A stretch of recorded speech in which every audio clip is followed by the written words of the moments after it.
আমার কলিজার টুকরা বিবাহিত আপুরা, আপনাদের উদ্দেশ্য একটা কথা বলি। দেখেন, এই যে নিম গাছ চেনেন কারা কারা বলবেন আমাকে। নিম গাছ, নিমের যে পাতা আছে সেটা কিন্তু মিঠা লাগে না, নিমের পাতাটা তিতা লাগে। আর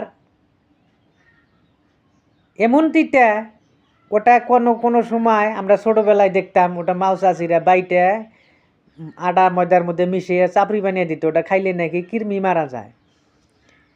আবার দাঁতের ঘাও পচড়াই হইলে ওই নিমের পাতা বাইটে ওটা দিয়ে দাঁত মাজলে নাকি দাঁত ভালো হয়, নিমের ডাল দিয়ে দাঁত মাজলে দাঁত ভালো থাকে। তাহলে চিন্তা করেন, একটা তিতা জিনিস মানুষের শরীরে উপকার করে, যদিও তিতা। ঠিক তেমনি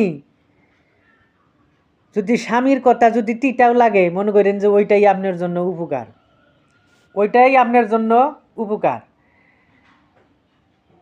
ওই নিমের পাতা যেরকম তিতা লাগলেও মানুষের শরীরে উপকার করে, ঠিক তেমনি স্বামীর কথা তিতা লাগলেও ওইটা মেয়েদের জন্য ওইটাই উপকার। কথাটা মনে রাখেন।